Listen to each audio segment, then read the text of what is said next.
আমাদের বিরুদ্ধে যুদ্ধ করতে চাচ্ছেনটা কি আসলে? প্রবাসীদের সঙ্গে এত আরি কেন?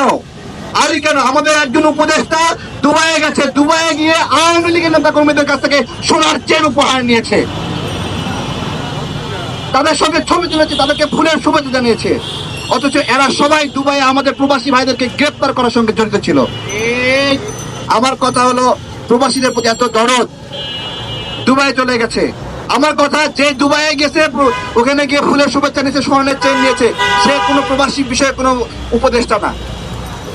সে গেছে ওখানে উপহার নেওয়ার জন্য গেছে।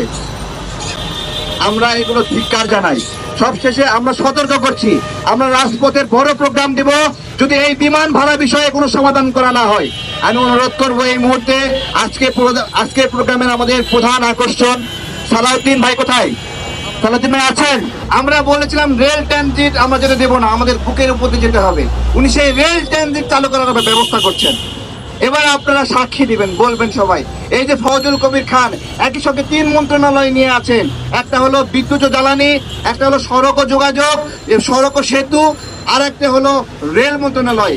এইরকম একজন ব্যক্তিকে, যে শেখ হাসিনার সময়ে তার বউ এবং জিএন নামে কোম্পানি খুলে ব্যবসা করেছে, বিদ্যুৎ বিষয়ক ব্যবসা করেছে, সেই কোম্পানিকে নিয়ে এসে উপদেষ্টা বানালো, পরপর 3টা দপ্তর দিয়েছে। আমার কথা, ডক্টর ইউনূস স্যারের কাছে আমার প্রশ্ন, তার যোগ্যতা কি কারণে তাকে 3টা মন্ত্রণালয় দেওয়া হলো? শুনেছি ওনার বাড়ি চট্টগ্রামের ভাইয়েরা রাগ করবেন না, চট্টগ্রামের হইলেই তাকে 3টা মন্ত্রণালয় দিতে হবে, তাহলে তো এটা তো আরেকটা খারাপ কাজ হয়ে গেল। আর আমাদের স্বাস্থ্য মন্ত্রণালয়ের উপদেষ্টা ম্যাডাম, তিনি শপথ করেছেন ওইখানে বিএনপি জামাতের লোকদেরকে উনি ঢুকতে দিবেন না।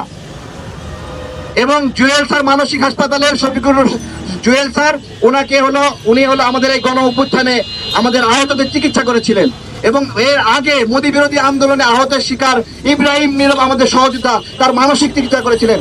এই আমাদের উপদেষ্টা এই গণ অভ্যুত্থানের পরে এই সময়ে এসে এইরকম ভাবে আমাদের পক্ষের একজন চিকিৎসককে ওএসডি করে রেখেছেন। আমার কথা কি, আপনারা কি আমাদের বিরুদ্ধে যুক্তির সঙ্গে আবার রেল মন্ত্রণালয়ের দায়িত্বে আছেন, এবং রেল মন্ত্রণালয়ে ভারতের 3টা বন্ধ করে দেওয়া ট্রেন আবার যেন চালু হয়, উনি নিজ থেকে সেখানে যোগাযোগ করছেন। মনে হয়, আমাদের কাছে মনে হয় যে এর থেকে লজ্জা করার কিছু হতে পারে না, যে তারা তাদের রেমিটেন্স পাঠানো বন্ধ করে দিয়েছিল বলেই এই দেশটা অনেক সহজ বা সুন্দরভাবে স্বাধীন হয়েছিল। আজকে তাদেরকে বিপদে ফেলতেছে। এবং আমরা ইতিমধ্যে বিভিন্ন পেপার পত্রিকা করে দেখেছি যে 20 থেকে 30% আপনার হচ্ছে এই বৃদ্ধি করা হয়েছে, এবং 3 থেকে 4 গুণ বৃদ্ধি করা হয়েছে। এতে করে প্রবাসী শিক্ষার্থীরা, শ্রমিকরা যথেষ্ট পরিমাণে আর্থিক সংকটের সম্মুখীন হয়ে পড়েছে। তো আমরা আমজনতার দলের যারা রয়েছি, তারা বলবো অতি সত্বর প্রয়োজনীয় এবং এফেক্টিভ পদক্ষেপ গ্রহণ করতে হবে, না হলে এইটার জন্য তীব্র প্রতিবাদ এবং আন্দোলন গড়ে তুলবো আমরা। সবাইকে অনেক ধন্যবাদ। আসসালামু আলাইকুম।